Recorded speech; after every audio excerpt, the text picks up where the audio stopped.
तो सीएम हेमंत सोरेन की याचिका पर बीजेपी ने सवाल खड़े किए हैं। सीएम हेमंत सोरेन की याचिका पर बीजेपी ने क्या कुछ कहा है यह भी सुनाते हैं हम आपको पहले कि प्रतुल साहदेव ने सवाल खड़े किए हैं और एक साजिश रचे जाने की बात कही है।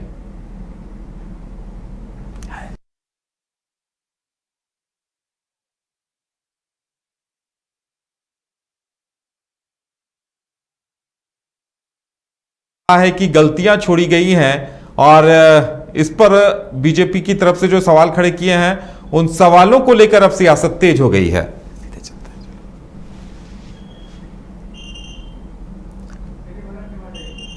और ज्यादा जानकारी के लिए इस वक्त हमारे साथ हमारे संवाददाता मदन जुड़े हुए हैं। मदन, बीजेपी की तरफ से इस मसले पर क्या कुछ कहा जा रहा है? बिल्कुल, देखिए, मुख्यमंत्री हेमंत सोरेन को बीजेपी हर मोर्चे पर घेरने की कोशिश कर रही है और इसीलिए आज बीजेपी प्रदेश कार्यालय में प्रेस वार्ता भी हुई और प्रतुल साहदेव जो कि प्रवक्ता हैं बीजेपी के, उन्होंने बारी बारी से गिनाया कि 5 गलतियां जो है इस याचिका में की गई है। लाखों करोड़ों रुपए जो है उनके जो विधिक सलाहकार हैं, जो अधिवक्ता हैं, उनको दिए जा रहे हैं। लेकिन क्या ये माना जा सकता है कि इतने विद्वान अधिवक्ता और वो जो है मामूली गलती करते हैं? ये कई सवाल जो है इस याचिका पर उठाया है, जो कि मुख्यमंत्री की तरफ से ईडी के चौथे समन के बाद हाईकोर्ट में याचिका दायर की गई है। उसमें कहा गया कि जो ऑनलाइन जो याचिका दाखिल की गई है उसमें एक फोटो कॉपी यानी कि जेरॉक्स कॉपी भी लगाया जाता है, लेकिन ये ना करके एक कोशिश की गई है कि जब तक इन गलतियों को सुधारा न जा सके तब तक ये जो याचिका है वो एंट्री ही ना हो सके।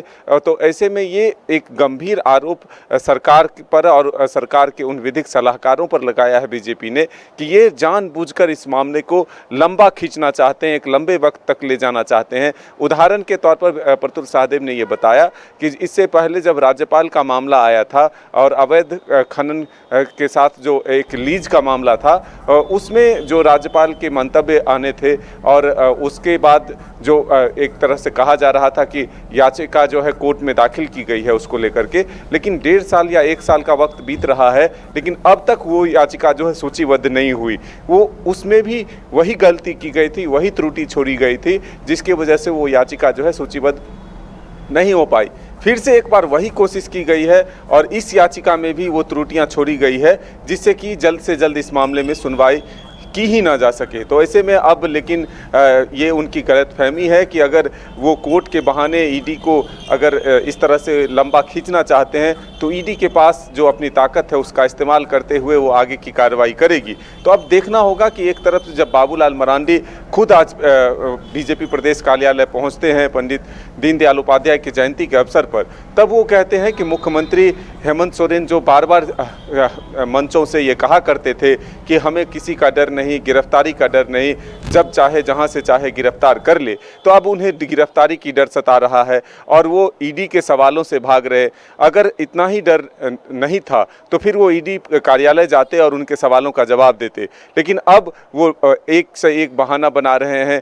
इस हाई कोर्ट और सुप्रीम कोर्ट का दरवाज़ा जो है खटखटा रहे हैं, लेकिन एक ये सीधे आरोप लगाया कि ये बचने वाले नहीं हैं, बल्कि इनके जो सारे कारनामे हैं वो सामने आ चुके हैं और ऐसे में अब उन्हें ईडी जो है अपने शिकंजे में लेगी। तो ये तमाम आरोप जो है लगातार बीजेपी के तरफ से मुख्यमंत्री हेमंत सोरेन पर लगाए जा रहे हैं और हर मोर्चे पर घेरने की कोशिश की जा रही है।